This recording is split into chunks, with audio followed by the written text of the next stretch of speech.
Hello and again welcome back to my YouTube channel. उम्मीद करते हैं आप सब एकदम फर्स्ट क्लास होंगे। तो अब हम बात करेंगे एक और वैकेंसी के बारे में जो कि आपकी टोटल नॉन टीचिंग यानी नॉन फैकल्टी की है। ये आपकी पोस्ट एम्स भोपाल यानी मध्य प्रदेश की तरफ से आई हुई है। ये आपकी सेंट्रल गवर्नमेंट की पोस्ट होती हैं, लेकिन ये आपका ये भोपाल एमपी में है तो इसीलिए भोपाल इसको भोपाल एमपी बोलते हैं। अब इसमें हम बात करेंगे कि जो आपकी पोस्ट वगैरह हैं और क्या इसमें आपकी क्वालिफ़िकेशन मांगा हुआ है और आपकी इसमें सैलरी कितनी बनेगी, क्या इसका प्रोसीजर इनका लेने का है। तो ये आपकी टोटल इसमें ग्रुप सी की पोस्ट हैं ये और नॉन टीचिंग है। तो अब हम एक एक करके एक एक पोस्ट के बारे में बात करेंगे। हॉस्पिटल अटेंडेंट ग्रेड थर्ड जो आपकी है नर्सिंग ऑर्डरली की, ये आपकी ग्रुप सी की पोस्ट है और इसमें आपका लेवल वन के अकॉर्डिंग आपकी सैलरी बनेगी। तो मान के चलिए करीब आपकी इसमें करीब 17,000 रुपये से मान के चलिए या 16,000 रुपये से इसमें लेकर के आपकी करीब अप्रॉक्स 56,000 तक इसमें आपकी सैलरी बनेगी। इसमें जनरल में 43 पोस्ट हैं, ओबीसी में 29 हैं, एससी में 16 हैं, एसटी में 8 हैं, ईडब्ल्यूएस में 10 हैं। टोटल आपकी 106 पोस्ट हैं, जबकि पीडब्ल्यूडी में आपकी 4 वैकेंसीज हैं। तो सबसे ज़्यादा आपकी हॉस्पिटल अटेंडेंट ग्रेड थर्ड में ही सबसे ज़्यादा पोस्ट हैं, 106 इसमें वैकेंसी है टोटल। बाकी आपकी इसमें लैब अटेंडेंट ग्रेड सेकंड की पोस्ट है। इसमें आपकी लेवल टू के अकॉर्डिंग सैलरी बनेगी करीब 19,000 से लेकर के आपकी 63,000 तक इसमें सैलरी बनेगी। इसमें आपकी 41 पोस्ट हैं। मेडिकल रिकॉर्ड टेक्नीशियन की इसमें आपकी लेवल फोर के अकॉर्डिंग इसमें आपकी सैलरी बनेगी मान के चलिए 25,000 से 81,000 तक इसमें आपकी सैलरी बनेगी। इसमें आपकी 38 पोस्ट हैं। फार्मासिस्ट जीआर सेकेंड की इसमें आपकी लेवल फाइव के अकॉर्डिंग सैलरी बनेगी मान के चलिए इसमें 29,000 से लेकर के 92,000 तक इसमें आपकी सैलरी बनेगी। इसमें आपकी 27 पोस्ट हैं। अगली आपकी जो है वो वायरमैन की, इसमें आपकी लेवल टू के अकॉर्डिंग सैलरी बनेगी। इसमें आपकी 20 पोस्ट हैं। सैनिटरी इंस्पेक्टर ग्रेड सेकंड की पोस्ट है, इसमें आपकी 18 हैं।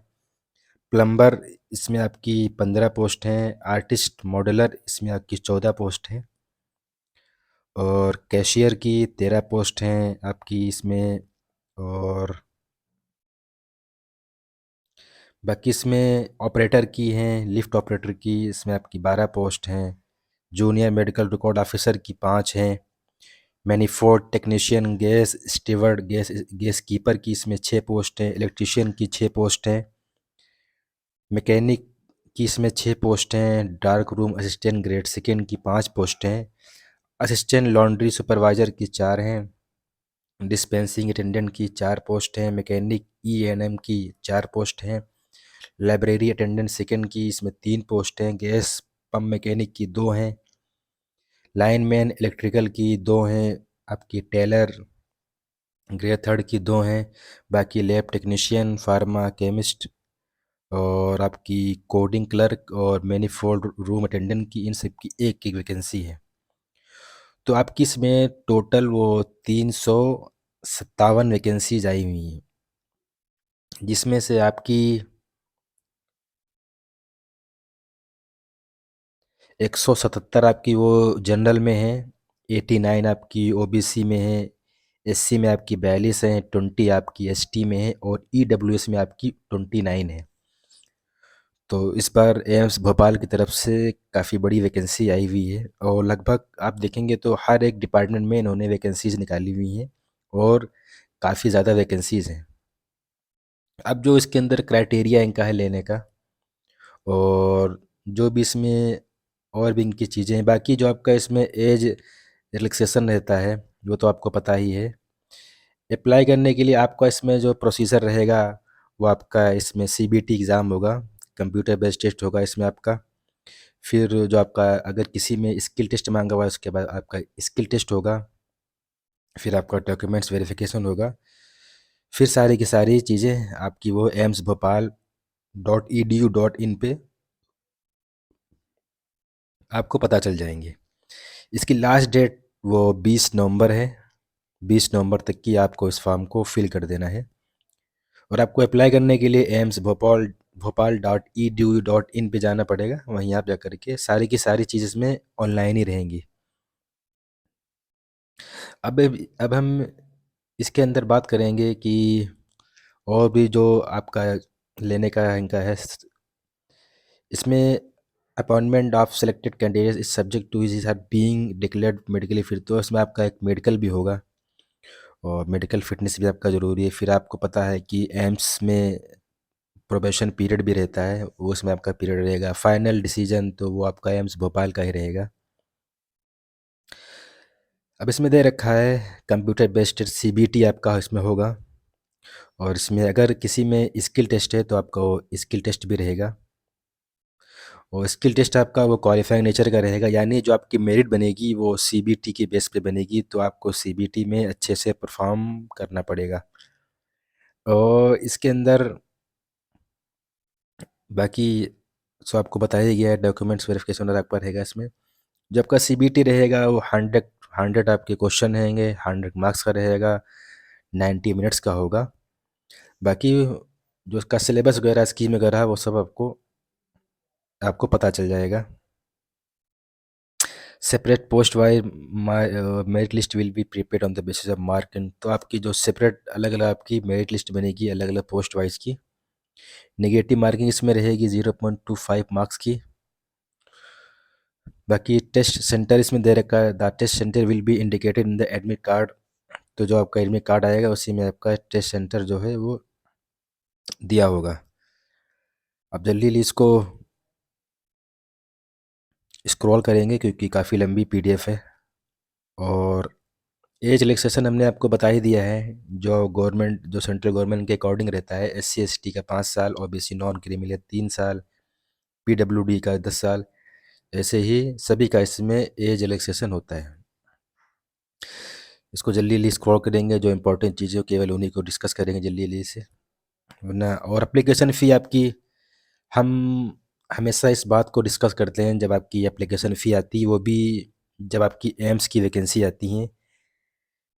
और अभी भी हमें डिस्कस फिर इसी बात को करना पड़ेगा कि एम्स के अंदर एप्लीकेशन फ़ीस वो बहुत ज़्यादा होती है। जबकि इसमें देख लीजिए आप, एम्स भोपाल के अंदर थोड़ी सी इन्होंने कम रखी है एप्लीकेशन फ़ीस। बाकी और में देखेंगे आप, एम्स जो दूसरे हैं उनमें किसी में 2000 किसी में 2200 ऐसी फ़ीस होती है। तो इसकी वजह से क्या होता है कि कंपटीशन कम हो जाता है, सिलेक्शन होने के चांसेस ज़्यादा बढ़ जाते हैं। बाकी आपका इसमें जनरल, ओबीसी, ईडब्ल्यूएस के लिए 1200 रुपये, SC ST और PW के लिए आपकी 600 रुपये फ़ीस है।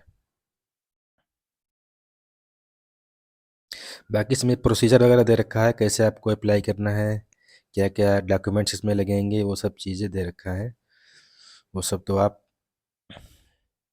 अपने हिसाब से इसको डाउनलोड करके देख सकते हैं। अब हम बात करेंगे यहाँ पर क्वालिफ़िकेशन के बारे में।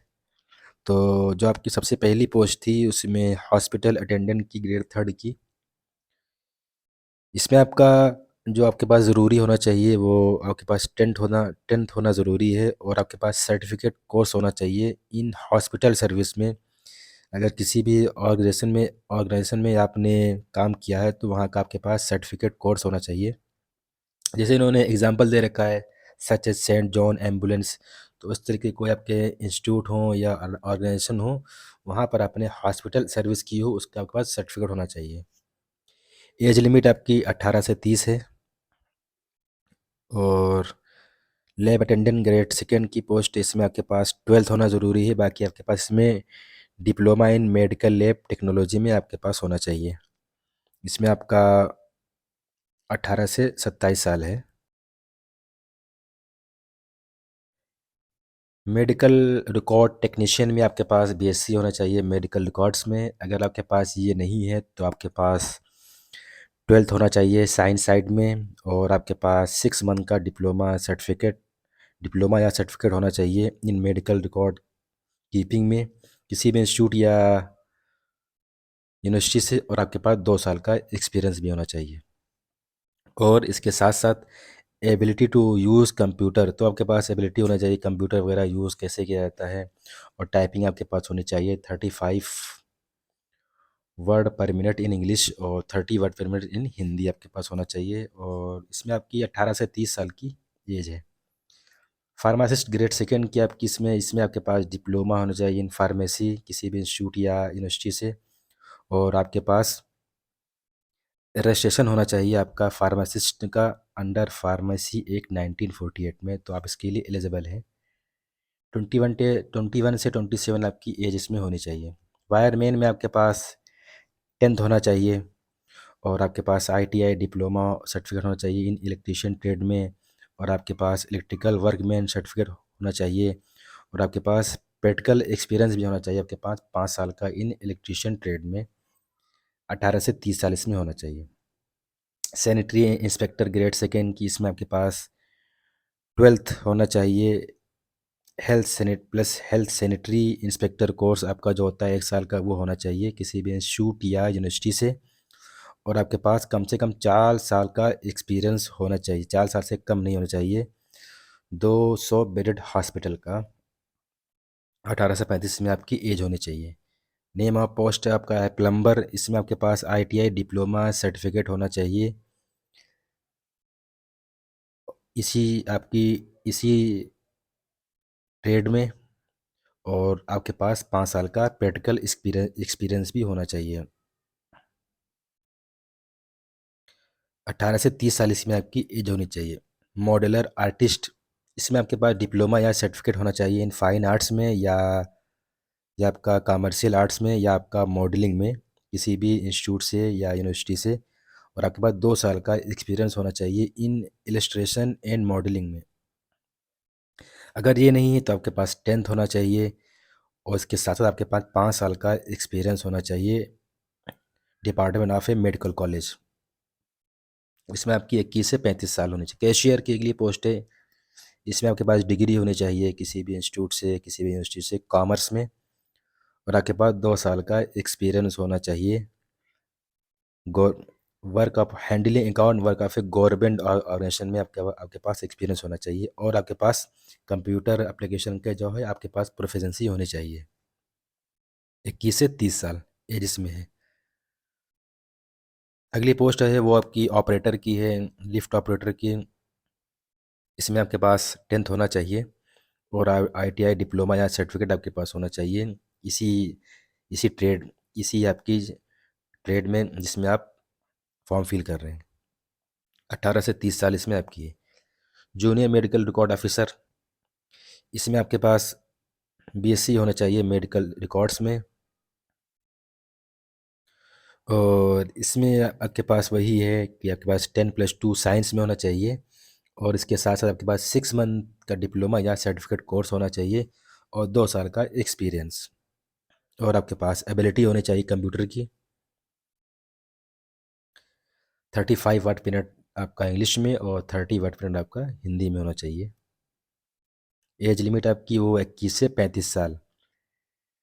मैनीफोल्ड टेक्नीशियन, इसमें आपके पास 10+2 होना चाहिए साइंस में, और इसमें आपका 12th साइंस साइट में के साथ साथ 7 साल का आपका एक्सपीरियंस होना चाहिए मेडिकल गैस पाइपलाइन सिस्टम में इन ए 200 बेडेड गवर्नमेंट हॉस्पिटल से। तो 7 साल का experience medical gas pipeline system में, और वो भी आपका 200 बेडेड गवर्नमेंट हॉस्पिटल से होना चाहिए। अगर ये नहीं है तो आपके पास ट्रेड सर्टिफिकेट और ITI diploma in mechanical engineering में होना चाहिए with 5 year experience in medical gas pipeline. इसमें भी आपका 200 बेड मांगा है, लेकिन इसमें गवर्नमेंट ट्रेड नहीं मांगा है। 25 से 35 होनी चाहिए एज। इलेक्ट्रीशियन में आपके पास 10th होना चाहिए, आईटीआई डिप्लोमा होना चाहिए आपका इलेक्ट्रीशियन ट्रेड में, आपका इलेक्ट्रिकल सुपरवाइजरी सर्टिफिकेट होना चाहिए आपके पास, और आपके पास प्रैक्टिकल एक्सपीरियंस आपके पास होना चाहिए 5 साल का। इसमें आपकी 35 से ज़्यादा नहीं होनी चाहिए एज।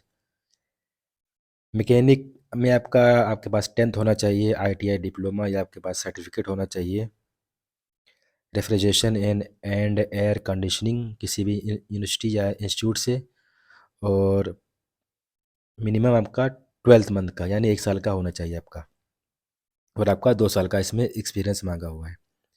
18 से 40 आपकी एज होनी चाहिए। डार्क रूम असिस्टेंट में आपका डिप्लोमा इन रेडियोग्राफी में होना चाहिए विद 1 साल का एक्सपीरियंस माँगा है इसमें। 21 से 30 में आपकी होनी चाहिए। असिस्टेंट लॉन्ड्री सुपरवाइज़र में आपके पास 12th होना चाहिए और डिप्लोमा या आपके पास सर्टिफिकेट होना चाहिए इन ड्राई क्लीनिंग या आपका लॉन्ड्री टेक्नोलॉजी में किसी भी इंस्टीट्यूट से, और आपके पास 2 साल का एक्सपीरियंस होना चाहिए किसी भी रेपुटेड मैकेनाइज्ड लॉन्ड्री से। डिस्पेंसिंग अटेंडेंट्स में क्या आपकी पोस्ट है, इसमें आपके पास डिप्लोमा होना चाहिए फार्मेसी में किसी भी इंस्टीट्यूट या यूनिवर्सिटी से, और आपके पास फार्मेसी का जो